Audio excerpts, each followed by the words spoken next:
Chess అనేది మన భారతదేశంలో పుట్టిన ఒక ప్రపంచ స్థాయి ఆట. డేవిడ్ కోయిట్సేర్ అనే చెస్ ఛాంపియన్ ఏమన్నాడంటే, "ఈ ఆట తెలివైన వాళ్ళ కోసం మాత్రమే కాదు, ఎవరైనా సరే ఈ ఆట వలన తెలివైన వాళ్ళు అవ్వచ్చు" అని. అసలు ఈ గేమ్ ఎక్కడ పుట్టింది? 32 పావులతో, 64 గడులతో ఎంతో ఇంట్రెస్టింగ్‌గా ఉండే ఈ గేమ్ ఎవరు కనిపెట్టారు అనేది ఈ వీడియోలో తెలుసుకుందాం. ముందుగా డిస్క్లైమర్ ఏంటంటే, ఈ వీడియో కోసం ఎపిక్స్ ఎక్స్‌ప్లెయిన్డ్ తెలుగు లోకల్ ఛానల్స్‌లోని కంటెంట్‌ని యూజ్ చేసుకోవడం జరిగింది. వీడియో చూసిన తర్వాత ఆ వీడియోస్ కూడా ఒకసారి చూడండి. ఇక టాపిక్‌లోకి వెళ్ళిపోతే ముందుగా దీని హిస్టరీ ఏంటో తెలుసుకుందాం. 6వ శతాబ్దంలో గుప్త సామ్రాజ్యంలో ప్రాణనష్టం లేకుండా వార్ టెక్నిక్స్‌ని నేర్పించడం కోసం రాజ్యం ఒక మార్గాన్ని ఆలోచించింది. అప్పుడు సిస్సా అనే ఒక రాజగురువు ఈ చతురంగం అనే ఆటని రాజుకు ప్రదర్శించాడు. ఈ ఆట యువరాజుకు వినోదంతో పాటు సొంత నిర్ణయాలు తీసుకోగలిగే సామర్థ్యాన్ని కూడా పెంచింది. ఈ ఆటలో ముఖ్యంగా 64 గడులతో పాటు పదాతి, గుర్రపు సైన్యం, ఏనుగులు, రథాలు లాంటి 4 సైనిక విభాగాలు ఉండేవి. సిస్సా ఆవిష్కరణను మెచ్చి రాజు ఏం బహుమతి కావాలి అని అడిగాడు. అప్పుడు సిస్సా చతురంగం పట్టికలో ఉండే మొదటి గడి కోసం 1 బియ్యపు గింజ, రెండవ గడి కోసం 4, మూడవ గడి కోసం 6, ఇలా ప్రతి గడికి 2 రెట్లు ఎక్కువ బియ్యం నింపితే మొత్తం ఎన్ని బియ్యపు గింజలు వస్తాయో అంత బియ్యం కావాలి అని అడిగాడు. వినటానికి సులువుగా ఉండటం వలన రాజు ఈ కోరికను అంగీకరించాడు.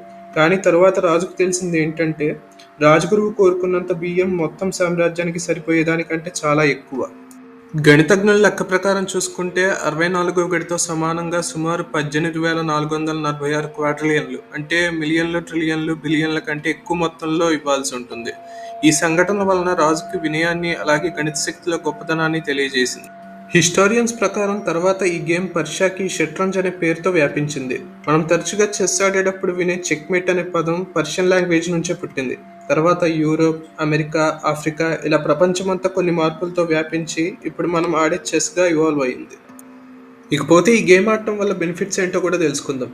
చెస్ ఆడటం అనేది మనకి ఎంటర్టైన్మెంట్ అండ్ రిలాక్సేషన్తో పాటు మెమరీ పవర్ని అండ్ పేషెన్స్ని కూడా పెంచుతుంది. మనం గెలిచినప్పుడు మనలో ఇంటెలెక్చువల్ కాన్ఫిడెన్స్ని పెంచడంతో పాటు ఓడిపోయినప్పుడు గర్వాన్ని తగ్గిస్తుంది. అలాగే మనలో critical problem solving skills, decision making skills, concentration, creativity లాంటి సెల్ఫ్ హెల్ప్ టెక్నిక్స్ నేర్పిస్తుంది. అన్నిటికీ మించి ఏ వ్యక్తి పూర్తిగా తెలివైన వాడు కాదు, అలా అని చెప్పి తెలివి తక్కువ వాడు కాదు అనే సత్యాన్ని చెప్తుంది. సో ఎప్పుడైనా మనం స్ట్రెస్ ఆర్ లో ఫీల్ అయినప్పుడు మనం ఓడిపోయినా పర్లేదు కానీ చెస్ లాంటి గేమ్స్ ఆడి మన ఇంటెలిజెన్స్ని ఇంప్రూవ్ చేసుకోవచ్చు. Okay friends, hope you like this video. ఈ వీడియో మీకు ఎలా అనిపించిందో కింద కామెంట్ చేయండి, మీ ఫ్రెండ్స్ అండ్ ఫ్యామిలీ మెంబర్స్కి షేర్ చేయండి. ఇలాంటి మరిన్ని ఇన్ఫర్మేటివ్ వీడియోస్ కోసం శరత్ కొడాలి యూనివర్స్ ఛానల్ని సబ్స్క్రైబ్ చేసుకోండి. వీడియో పెట్టిన వెంటనే నోటిఫికేషన్ రావడం కోసం పక్కనే ఉన్న బెల్ ఐకాన్ని యాక్టివేట్ చేసుకోండి. Thanks for watching.